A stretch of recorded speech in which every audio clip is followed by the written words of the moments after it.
now examination. So focused on that, I will check the pericardium and also like structure function of the heart. So first I will do inspecting your chest. By inspecting your chest, looking for any ventricular pulsation. So in pulsation, sometime you can see point of maximal impulse, so that will be like actually visible on someone.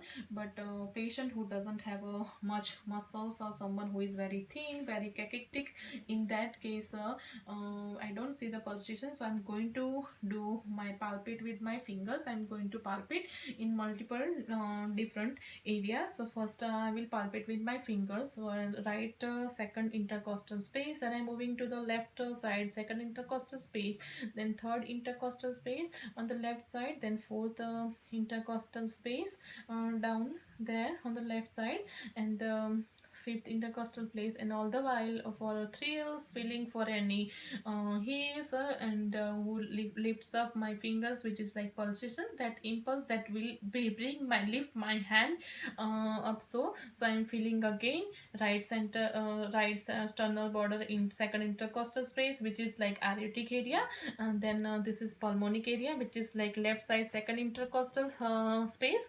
Then walking down my fingers down to third, fourth, fifth, which is what like we can say ups point, and the fifth intercostal space. From there I'm going to moreover like mid clavicular line in the fifth intercostal place. So stay in the same intercostal area, walk your finger more laterally in a mid clavicular line and feels it for the point of maximum impulses. This is the like you can see like apex of the heart, and here you should feel the pulsation. And if you're not seeing like ventricular pulsation, if you not feel it, then I have to tap my finger, and if you can still feel it, then I have to going to tell my patient to roll down on the left side. So here brings the impulse down little bit. So I'm just feeling once again the impulses. This is good. Now you can come back on your back side.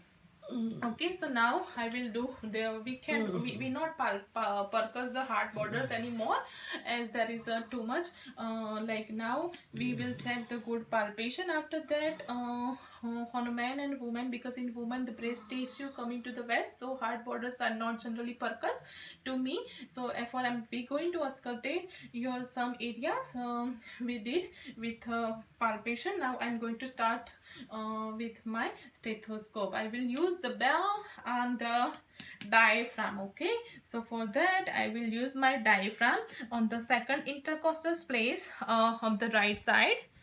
Okay, then I will go on the left intercostal space, one is below like 3, 4th, 5th, then over towards the mitral valve, that which is like apex of the heart here, and midclavicular line all the way while you are listening for murmurs, and also listening for normal S1, S2, S3 and S4. Sometimes you can split S2. S2 is sometimes split normal, sometimes it's abnormal. The patient who is taking like deep breath from in their pronouns when the patient is like inhaling, so you can tell them when you take a deep breath, the inspiration you might there hear split S2, which is a sound of pulmonic and aortic valve closely separately, usually closing together to form S2. But in that case like split S2, the pulmonic or aortic valve is closing one and after another, so you can hear like split S2. Okay, so now I'm going to use no checking. Can you just sit properly?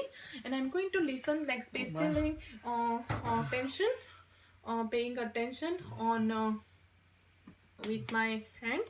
Okay, I'm going to check left intercostal space, like this is like right side, and this is like left side ups point down into the mitral area. Can you just lean forward a little bit, listening again on the right intercostal space against efficiency of murmurs. Then I'm checking here on mitral area forward. Very good. Okay, very good. And now you can lean on the back. Okay, thank you so much. Here is my concludes of cardiac examination, and thank you for watching my video.